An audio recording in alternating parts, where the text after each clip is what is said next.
South Harting is a picturesque village located in the English countryside of West Sussex. It has a long and rich history, with its prominent origins dating back to the early medieval period.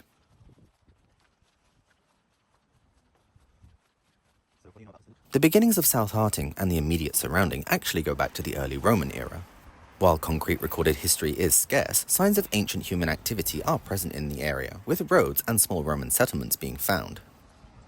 While during this time there are no signs of large prominence, it was likely used as a small Roman agricultural settlement.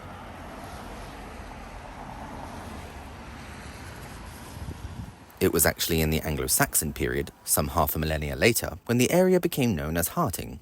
Harting comes from the Old Anglo-Saxon word herot, which means hart or stag, suggesting that the area was used as a hunting ground, a characteristic which still makes itself very evident today.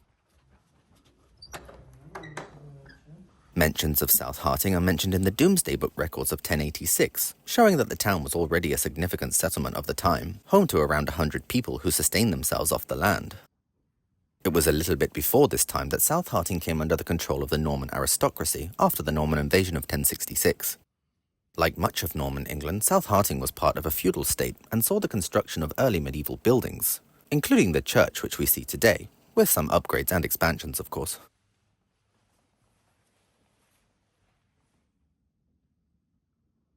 Throughout the medieval period, South Harting was part of the larger manor of Harting, which also included the nearby villages of East and West Harting. Like much of the past up until this point, the land was continued to be used for agriculture, specializing now in sheep farming, which was a dominant feature of rural economies at the time.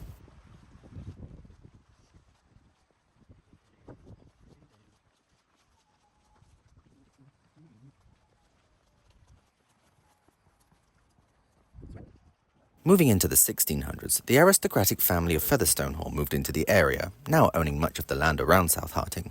This entailed the construction of Uphook House, a large 17th century manor located near the village, which still stands today and is open for visits. During around this time, all the traditional cottages and farmhouses we see today were also built, meaning that the houses being lived in today have been around for at least 300 to 500 years.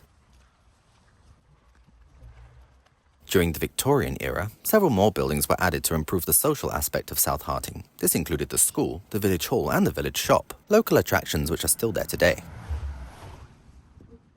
Like many English villages, South Harting was affected by both world wars. Men from the village served in the military, and a local memorial records their names. The rural setting also meant that the village was involved in wartime agricultural efforts, producing food for the nation. Moving into the modern post-war era, the village began its transition away from its reliance on agriculture for its economy. It started to become a more desired semi-rural residential commuter town, with the now larger towns of Petersfield and Chichester not too far away. Also, with the recognition of the South Downs becoming a national protected park, this brought more tourism to the area and protected its natural surroundings, making it a popular place to visit even today.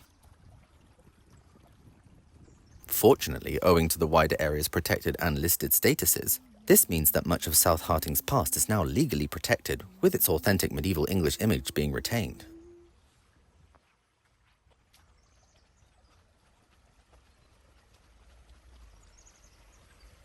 Today, South Harting is a thriving little village maintaining a strong sense of community. The local pub, the White Hart, is a great stop to come together with the locals, which is actually also an inn, meaning you can rent rooms out there. I've actually made a video on this inn. It's a very cool ancient feel stay and is highly recommended, so make sure to check out that video after this one. While situated in a quite rural countryside setting, the village is actually fairly well connected. It links up to the main motorways leading to London and Portsmouth, along with the nearby town of Petersfield, which offers a direct train route to London and the south coast. If you want to visit South Harting, you can get to it by car, train or bus. Whilst there's not a great deal of sights to see in the village owing to its size, it's still a beautiful weekend break in the English countryside, with many areas of natural beauties to walk in.